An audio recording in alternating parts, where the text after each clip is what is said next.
I'm much better now that the ladies are back from space. What were they up there, 10 minutes? It's so cringy. Look at us, we're very wealthy. Don't we look great? Admire us. Well, yeah, and I also think it's fun to see somebody who has no self-awareness. Yeah. They're always the most fun. Okay, buckle up, buttercups, because we are about to dive headfirst into a Hollywood saga that has more layers than a mille-feuille and more cringe than a middle school talent show. We're talking about the one, the only, Katy Perry, and her little field trip to the edge of space that somehow managed to ignite a firestorm of epic proportions, leaving her career looking as deflated as a week-old party balloon. Yes, honey, Katy Perry is reportedly in a full-blown meltdown after being absolutely dragged by none other than Joe Rogan, the internet, and even Martha Freakin Stewart. PR experts are whispering about career extinction, and honestly, after this whole celestial circus, I can kind of see why. She essentially took a roller coaster ride. Well, it was very profound. I don't know if you've seen Katy Perry talk about it, but she's basically a guru now. Please don't call it a ride. That is not a friggin' ride. Whenever a man goes up, no one called that a ride. It was called a flight. It was called a journey, because a ride implies that it's something frivolous. I thought it was condescending. It was belittling to women. Lots of other people in the media were embarrassing themselves during this ordeal. Oprah Winfrey actually wept as she watched the all-female team launch into space. So what in the zero-gravity heck happened?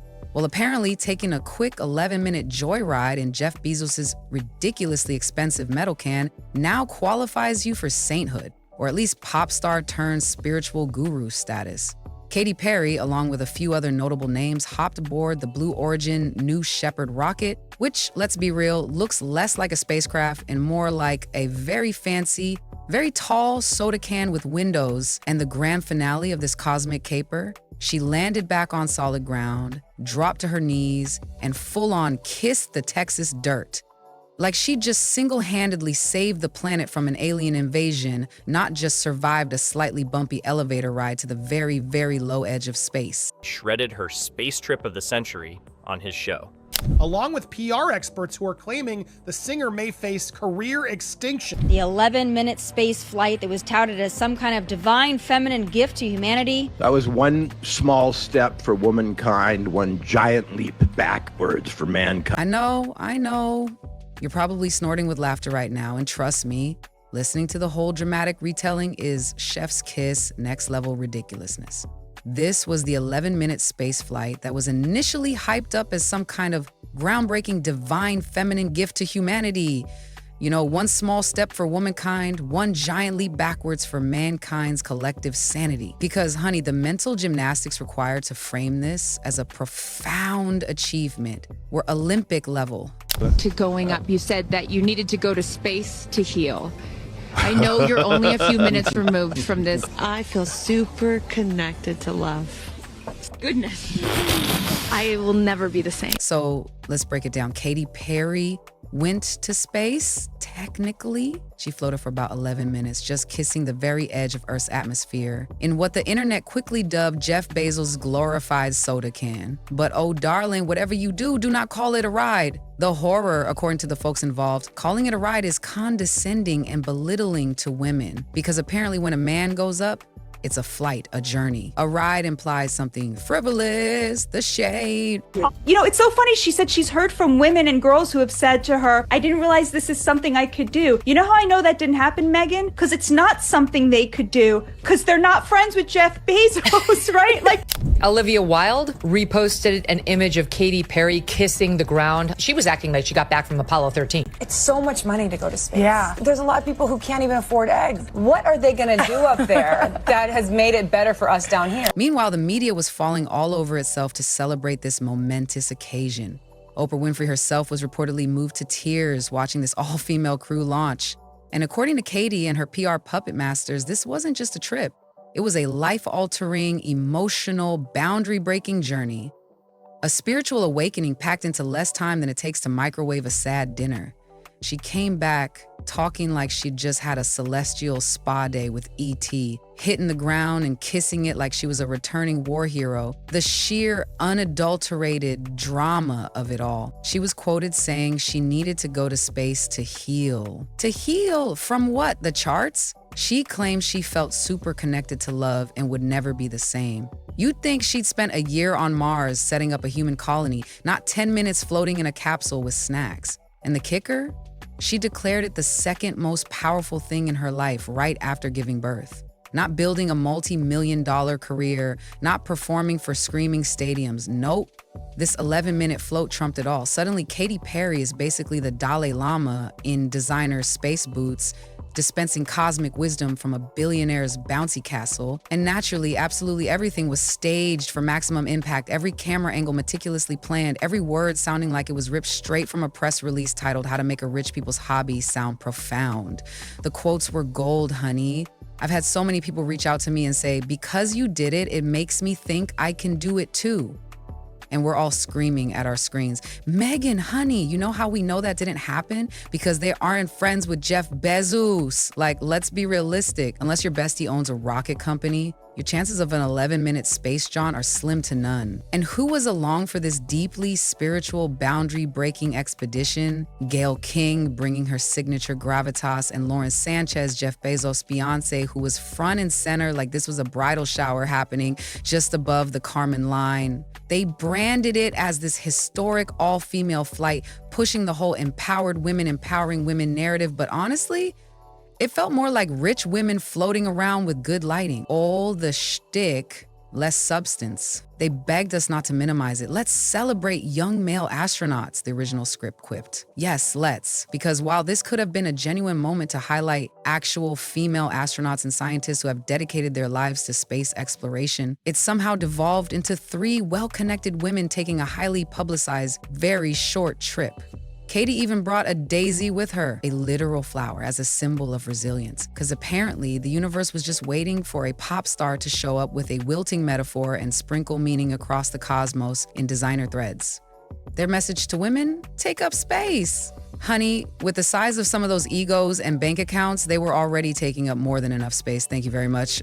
And here's the cosmic joke. Nothing happened up there. No experiments were conducted. No technical challenges were overcome. It was literally a controlled ascent and descent. An elevator ride with a view. But the way she talked, you'd think she just solved climate change and brought about world peace. All that talk of earth, love, and spiritual awakening. Olivia Wilde even reposted the image of Katy kissing the ground, and the commentary was brutal.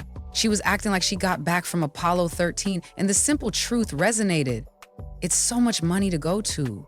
Yeah, there's a lot of people who can't even afford eggs. What are they gonna do up there that has made it better for us down here? Exactly. You floated for 10 minutes and came back with a monologue. That's not spiritual growth, darling. That's PR desperation on a global stage. And the internet smelled it from a light year away. People were inspired, they felt insulted, and the whole thing, it flopped harder than her last 2 albums combined. Remember that last oh my God, they added me to space narrative? It was in my bag and I was like, on the subway, and I got the text and they were like, do you want to go to space? Cue the eye rolls heard around the world. The memes exploded faster than a cheap bottle of champagne. People roasted the kiss the ground stunt into oblivion. And then the ultimate mic drop, Joe Rogan. Oh, Joe Rogan didn't just comment on Katy Perry's space vacation. He full on scalped it with the calm surgical precision of someone slicing a perfectly frosted cake labeled delusional. Sitting across from Tim Dillon, the man didn't even flinch. His reaction wasn't outrage, it was pure, unadulterated disbelief. He described Katy yelking upset and feeling like she needed to explain what a hero she is. And then came the deadpan question that tore through the glittery PR narrative like a laser. What were her findings? Joe zeroed in on the daisy, calling it what it was, a dead daisy snipped from its life source. Not a symbol of resilience at all, but the exact opposite. A withered metaphor clutched by a pop star playing dress up as an astronaut. He perfectly highlighted the absurdity of her claiming, there's nothing frivolous about what we did. Oh, honey, yes, there was. And then came the unspoken but deafening comparison to actual astronauts. Joe didn't need to say cosplay. You could see it written all over his face. Real astronauts endure brutal training, face life-threatening risks, operate complex machinery, and stare down the very real possibility of not coming home. Katy and her crew, they floated in a luxury capsule that basically flew itself. landing as safely and predictably as an Amazon Prime delivery. No buttons pushed, no systems managed, just vibes, cameras, and a whole lot of spiritual babble about how they've gone next level and how it's dark, it's like death. Followed swiftly by, I'm so proud of us. I really am. Proud of me. Flowers for me. And that daisy, I brought a daisy because I have so much love for my daughter Daisy and I have so much love for Mother Earth. It just kept getting better. The reason Joe's critique stung so deeply, because he wasn't angry, he was genuinely, utterly baffled. Baffled that billionaires and fading pop stars could repackage a joyride as a feminist milestone. And the worst part, he was right. It wasn't the hate that hurt. It was the brutal, undeniable accuracy. Katy's follow-up comments didn't help either. If I can do this, she mused, I was telling these guys I might even now get my ears pierced. I've never got my ears, right? Because floating for 10 minutes is exactly the same level of bravery as getting a piercing. The disconnect was astounding. I hope they can see the unity that we modeled and replicate that and understand that we weren't just taking up space, we were making space. Oh, the taglines. But wait, it gets even juicier. Just as the internet was settling into a comfortable rhythm of mockery, the FAA showed up with the cold, hard truth, like a reality check delivered via government memo. They officially stated what everyone with a brain was already thinking. Katy Perry is not an astronaut, neither is Gayle King, and definitely not Lawrence Sanchez.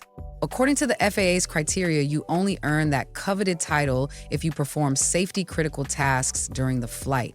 And guess what? Not a single person in that capsule could actually operate anything. It was all remotely controlled. So yes, folks, it was a very, very expensive, very, very cool roller coaster ride. That announcement, brutal. Not because it was mean-spirited, but because it was so devoid of emotion, so coldly factual, that it sliced through all the space-themed empowerment speeches and glittery post-flight monologues. It meant that everything Katy had said, from her tearful pronouncements of transformation to her astronaut girly crew hashtag, was based on a title she never actually earned.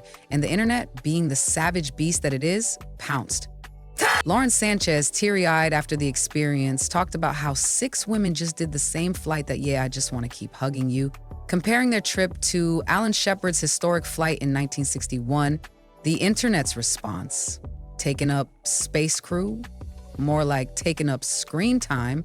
Katy called them her astronaut sisters, like they'd bonded over G-force training and solved complex orbital physics together in Houston. In reality, they got glammed up, posed for the capsule camera, and floated around for a few minutes like rich kids at a very exclusive, very high-altitude resort. The contrast with Alan Shepard, the first American in space, was stark. We celebrate the pioneers, the ones who took real risks when the technology was raw. We don't exactly roll out the red carpet for tourists doing it 60 years later. Gayle King might not want us to call it a ride, but honey, that is exactly what she did. She took a ride on a remotely piloted craft. And the audacity. Anyone who denies my achievement is sexist. No, darling, the word astronaut isn't some Instagram caption you can slap onto your profile. It means something. It carries weight. It's about sacrifice, risk, and actual contribution, not flower props and catchy taglines. When the FAA drew that line, it wasn't just a technicality, it was a goddamn mic drop. It reminded everyone that if the word astronaut applies to everyone who gets a ticket to space, then it loses all meaning. And Katy Perry borrowing that title without doing the work? That didn't inspire people. It landed with a thud and insulted them. Katy described looking back at Earth. Earth looked it was so quiet. It was just quiet. And now we're supposed to celebrate her for crossing new barriers for women, which apparently means being friends with a billionaire and getting a free 11-minute ticket to space. The internet had a field day. Comment sections exploded with jokes. They started calling the crew space tourists in Gucci. Some compared it to Disney's Soarin' ride, just with more hashtags and better cameras. Others crowned Katy the world's first zero-G influencer. And you know what? It didn't matter how many heartfelt captions she posted or how many tearful interviews she gave. The narrative had already shifted. Nobody was buying the pioneer pitch anymore. Because you can't fake legacy, honey, and you sure as hell can't earn it while reclining in a remote-controlled capsule. They got in their special Oscar de la Renta designed suits, laid down, floated, and were back in 10 minutes. Social media didn't just react to this flight, it incinerated it. The backlash wasn't planned, it was instinctual. Like the collective consciousness of the internet saw through the glitter, the zero-gravity hair flips, and the forced profundity, and collectively went, nope, not today. They admired the universe, sure, but what they were expected to admire was the fact that these women were rich and famous enough to be granted this utterly vacuous experience from which they clearly learned absolutely nothing of substance. And it all started, honey, with a savage, perfect one-liner that somehow managed to overshadow the entire 11-minute mission. One tweet, 4 words, "Can we send her back?" Courtesy of the official Wendy's account. That wasn't just a roast, it was a cultural scalping. A fast food mascot just torched a pop star's self-declared astronaut era in under 5 seconds. Katy's descriptions of space, it was like quiet but then also really alive, became instant meme fodder. Her kneeling and kissing the dirt stunt got photoshopped into war zones, reality TV reaction shots, and alien abduction posters. The phrase astronaut girly friends became an entire meme genre, plastered onto pictures of girls doing absolutely anything in matching outfits. Holding lattes, taking selfies, shopping at Target. Suddenly, Katy's empowering tagline became the universal symbol for elite detachment and PR delusion. And remember the training, and this right here is the moment that they've been training for 2 days, becoming a crew, becoming a team, the training. It all came down to learning how to buckle their seatbelts. That was it. 2 days devoted to figuring out how to get into and out of the capsule. Riveting. Then, out of nowhere, Amy Schumer arrived like a comedic sniper with perfect timing. She joined the joke, posting about being added to the mission last minute, claiming she just happened to have a spacesuit in her bag when she got the call. It was satire, obviously, but it landed with the force of a re-entering spacecraft because it perfectly highlighted just how random and unserious the entire endeavor looked to the public. The fact that anyone could believe Amy Schumer's joke for even half a second spoke volumes about how the public was seeing Perry's space saga, a punchline, not a breakthrough. People started creating montages, clipping together footage of Katy floating and monologuing about Earth and motherhood, layering it with audio from mockumentaries and reality shows. The one that stuck? A mashup where someone replaced all the in-capsule audio with people bragging about getting into VIP clubs. Another viral hit? A black screen with the caption, "The only thing orbiting Earth was their egos." It went viral for days. People didn't even need the visuals anymore, just quotes from the mission were enough to set off a new wave of mockery. "We are the Taking Up Space crew. There's 6 of us, all women. It's a historical flight to space because it's the first time that all women have been..." You could practically hear the internet groan. But the internet wasn't finished with its masterclass in takedowns. Because somewhere in this beautiful chaos, Martha Stewart entered the chat. Quietly, elegantly, no tantrums, no daisy speeches, no declarations of being changed forever, just a simple throwback clip from 2007, Martha casually floating in a zero-gravity flight aboard something called G-Force One. Her caption? "The drag we didn't know we needed. Not loud, not snarky, but utterly lethal." The internet pounced. This wasn't shade, this was a tactical airstrike from a woman who has been icon level long before hashtags were invented. The subtext was deafening. The accomplishment of Blue Origin is that Katy Perry went to space, the original script noted. You see the difference? Do you understand the difference here? The accomplishment is not that. It is not in the hands of these women. These women did nothing, truly. They could not have possibly done less for this 11-minute voice. What made Martha's move so deadly was her effortless restraint. She wasn't pretending she went to the moon. She wasn't crying about the planet or naming flowers. She floated, smiled, landed, and kept it moving without ever needing to call herself an astronaut. She didn't need to oversell it because the experience spoke for itself. Or rather, the lack of pretentious commentary did. That post became a masterclass in quiet confidence, and compared to Katy's elaborate, overproduced branding campaign around a trip that barely skimmed the edge of space, it was devastating. Users reposted Martha's clip with captions like, "Glamour isn't innovation, and she did it better 17 years ago." Comments like, "It's not a flight crew. That's like, I'm calling myself the flight crew because I went on Soarin' at Epcot at Disney World. And did you know I'm also a paranormal investigator because I've been on the Haunted Mansion at Disney World approximately 6 times. Perfectly captured the public sentiment. Suddenly, the whole influencer space explorer fantasy collapsed under the weight of its own ridiculousness. What Katy had desperately tried to frame as transformative was now being relentlessly reframed as purely theatrical. The daisy, the speeches, the making space tagline, it all felt less like genuine revelation and more like content designed specifically for Instagram captions, not for credibility. And the effortless contrast with Martha's laid-back, zero-degree throwback just hammered that point home. One was a billion-dollar media rollout, the other was just cool proof that you can float without flexing. The commentary continued to be brutal and hilarious. Feels like you hand-selected a couple of friends to go do this, the original script observed. I mean, it should have been a lottery system like Willy Wonka. We're just 7 random people. Pull out some guy who's not supposed to be here, just a cashier at HEB, someone from MS-13. The memes mutated endlessly. Someone put Katy's face on a Disney astronaut doll box. AI-generated fake headlines like Katy Perry discovers Earth is round, cries tears of stardust.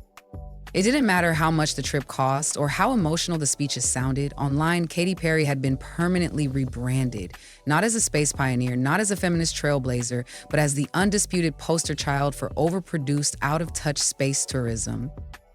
And Martha Stewart, with one simple recycled clip, became the final boss of the celebrity clapback. Thank you for having me. What were they up there, 10 minutes? Well, it was very profound. Joe Rogan deadpanned again, revisiting the absurdity.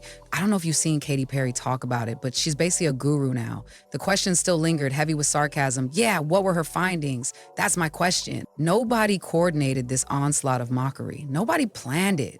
But the pattern was undeniable. The more Katy talked about transformation, courage, and global unity, the louder the internet roared with jokes and parody. Every new headline about the Blue Origin flight felt like an open invitation for another round of roasting.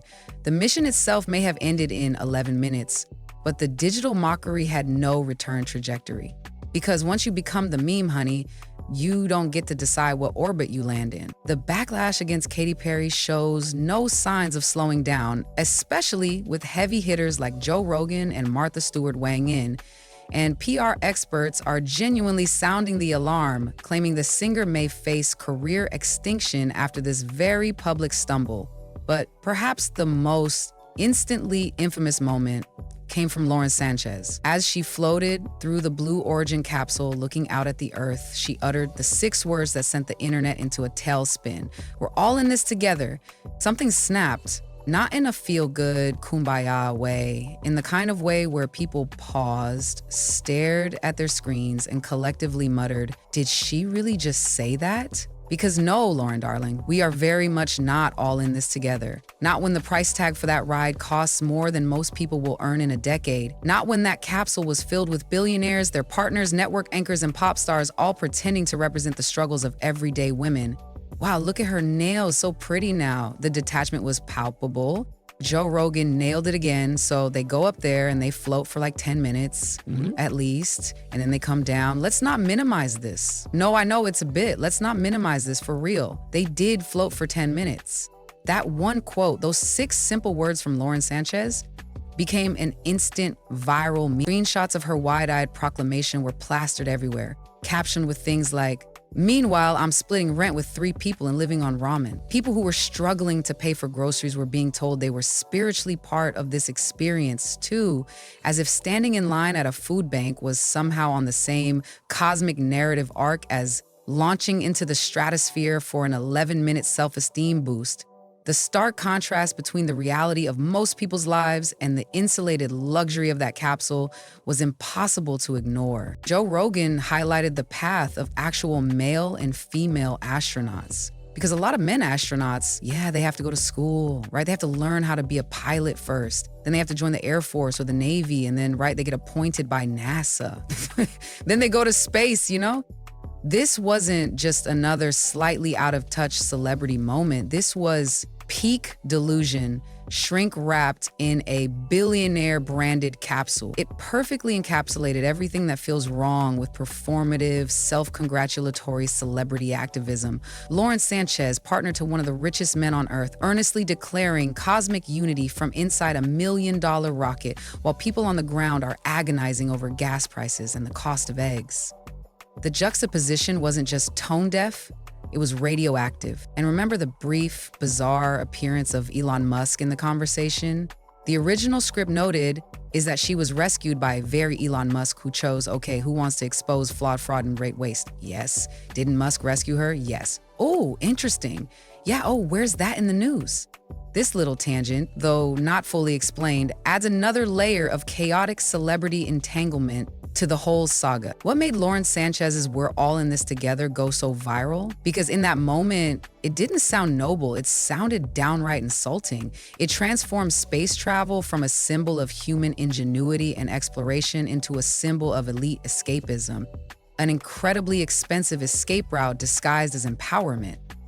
A way to play the hero without ever getting your hands dirty. A way to tweet about unity while floating in a capsule that precisely 0 of your followers could ever hope to enter, let alone afford to even look at. And the harder they tried to sell the message, the harder people pushed back. I chatted about it on my show. I saw her say something about, we weren't taking space, we're making space. That's the one I want to, which I thought was an interesting scientific. No, I got another one. I got some better one. This snippet from the original script, likely Joe Rogan or another commentator, perfectly captures the dismissal of Katy's crafted sound bites. And that's the thing, honey. When the packaging is louder than the purpose, people notice. The feminist narrative didn't just crumble, it exposed itself. Critics quickly labeled the whole thing feminism, a cringe blend of feminism and fantasy, where the goal isn't genuine equality or progress, but applause and likes. Where the mission isn't to break glass ceilings, but to break Instagram engagement records. Where you can wear a designer suit, float for 11 minutes, cry on camera, and walk away expecting to be hailed as an icon, even if you didn't actually do anything revolutionary. As the original script noted, well, yeah, I also think it's fun to see somebody who has no self-awareness. Yeah, they're always the most fun. And it wasn't just Joe Rogan and Martha Stewart. Comment sections across the internet lit up with frustrated takes from actual women working in STEM fields. They weren't bitter, they were justifiably annoyed. Because while they are grinding away, fighting for visibility, funding, and recognition in historically male-dominated fields, this crew was floating in billion-dollar selfies, acting like it was the same struggle. Katy's poetic one-liners about healing in Earth and space didn't feel authentic. They felt rehearsed, market-tested, like empowerment was just another bullet point on a press release. It's funny to hear the richest guy in the world, Lauren Sanchez's wife, go, "We're all in it together." Oh yeah, I don't know if people feel that. Yeah, 1000%. The lack of self-awareness was truly a spectacle. And let's not forget the fashion angle. Articles dissected her look like it was the Met Gala. Zero focus on the mission's design, zero technical insights, just breathless coverage of how her spacesuit complemented her skin tone and perfectly matched her Daisy tribute, which, fine, if this was just a photo shoot for Vogue in zero gravity, but when you frame it as feminist history, the expectations change. And what people saw wasn't a cultural reset, it was just another celebrity rebrand attempt. Space travel turned into a runway, feminism turned into a filter, and the public wasn't buying it. The flight was supposed to mark progress. Instead, it highlighted the ever-widening distance between women who are fighting daily battles for recognition and opportunity with little to no spotlight, and women who can float through space for 10 minutes and get celebrated like revolutionaries. That contrast didn't empower, it alienated. And every time someone involved tried to reinforce the historic message, it just got worse. The internet didn't reject the idea of women in space. It rejected the idea that this particular privileged stunt was representative of anyone but the women already living comfortably at the very top. So what do you think about this historic adventure? Drop your thoughts in the comments below. Did Katy Perry reach for the stars and miss? Or was this a genuine moment of inspiration lost in the noise? And honestly, who do you think roasted it the best? Joe Rogan, Martha Stewart, or the queen of clapbacks herself, Wendy's? Let me know, babes. Don't forget to like, share, and subscribe for more updates on this saga and all the other Hollywood chaos you secretly or not so secretly love. I'm Madison Starr, signing off with one last piece of advice. Never say it can't get any crazier, because in Hollywood and apparently the very low edge of space, it always, always can. Stay messy, stay blessed, and get ready for more drama, babes. Cheers to Hollywood never running out of plot twists, even if they only last 11 minutes.